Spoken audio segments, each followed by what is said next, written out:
Discharge ہونا یہ بالکل حرام ہے، ناجائز ہے، گندگی ہے، اسلام میں اس کی قطعاً اجازت نہیں ہے.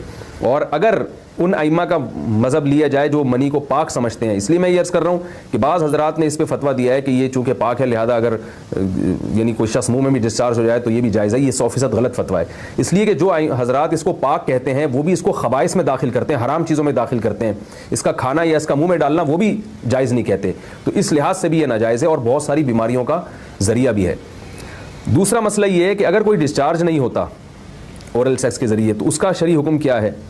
تو اس کا حکم یہ ہے کہ یہ انتہائی سخت درجے کا مکروہ ہے، ناپسندیدہ عمل ہے، اور اس کے سخت درجے کے مکروہ اور حرام نہیں ہے لیکن بہت زیادہ ناپسندیدہ اور شریعت کے مزاج کے بالکل خلاف ہے. اور اسلامی کلچر میں اس کا کوئی تصور نہیں تھا. یہی وجہ ہے کہ فقہائے کرام کے ہاں اس چیز کا تذکرہ بہت ہی محدود پیمانے پر ملتا ہے. یہ اس کی علامت ہے کہ مسلمان معاشرہ اس چیز سے بالکل بھی واقف نہیں تھا کہ یہ کیا ہوتا ہے. تو یہ چیز غیروں سے آئی ہے، غیر مسلموں سے ہمارے معاشرے میں، جو ان کی موویز دیکھ دیکھ کے، فحش فلمیں دیکھ دیکھ کے نوجوانوں میں اس چیز نے سرایت کیا. ورنہ یہ انسان طبی طور پر اس عمل سے بہت زیادہ نفرت کرتا ہے. کوئی بھی شریف الطبع آدمی ذہنی طور پر اس کے لیے تیار نہیں ہوگا. تو میں پھر بھی یہ کہہ رہا ہوں کہ بہرحال علماء اس کو ناجائز اور حرام نہیں سمجھتے، اس لیے کہ میاں بیوی ایک دوسرے سے جس طرح سے چاہیں استمتاع کر سکتے ہیں، لیکن سخت ناپسندیدہ بہرحال ہے اور مکروہ چیز ہے اور اس قابل نہیں ہے کہ اس کی حوصلہ افزائی کی جائے. یہ اس کے بارے میں ہے کہ جب یعنی جو ہے وہ ادخال کیا جائے اس فم کے اندر، اس جو ہے مرد اس میں باقاعدہ جو ہے وہ تلذذ حاصل کرے. اگر ایسا نہ ہو بلکہ باہر سے استمتاع کیا جائے، جیسے بعض جگہ ایسا ہوتا ہے کہ کیا نام ہے عورت کو اس چیز سے گھن آتی ہے کہ وہ اپنے منہ میں اس گندگی کو لے کر جائے، تو پھر بعض شوہر زوجہ کو مجبور کرتے ہیں کسنگ وغیرہ پر، تو یہ کم درجے کی کراہت ہے. یعنی یہ بھی ناپسندیدہ تو ہے مگر یہ اس درجے کا مکروہ، اس درجے کا ناپسندیدہ نہیں ہے.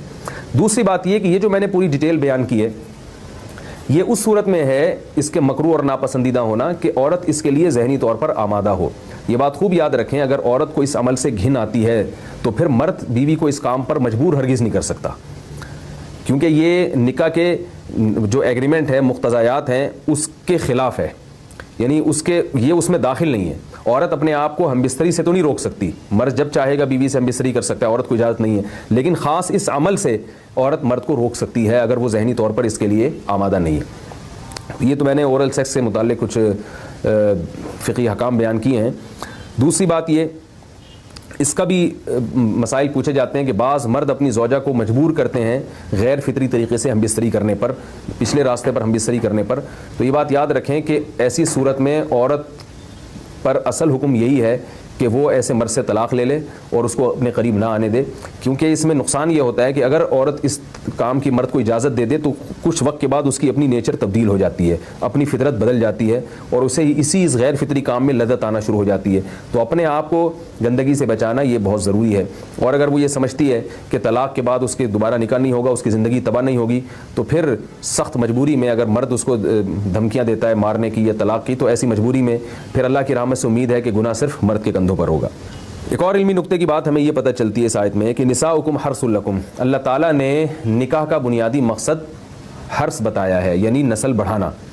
تو یہ جو فیملی پلاننگ والے آج جس دعوت کو لے کے چل رہے ہیں کہ بچے دو ہی اچھے، یہ جو پوری دنیا میں ایک تحریک چل رہی ہے، یہ قرآن و سنت کے 100% خلاف ہے. قرآن کے واضح نصوص اور احادیث تو اس بارے میں بہت ہی تفصیل سے ہیں. میری جو کتاب ہے ایک سے زائد شادیوں کی ضرورت کیوں، اس میں تقریباً 50 صفحے میں نے صرف اسی پر لکھے ہیں کہ اسلام نسل بڑھانے پر بہت زیادہ حریص ہے.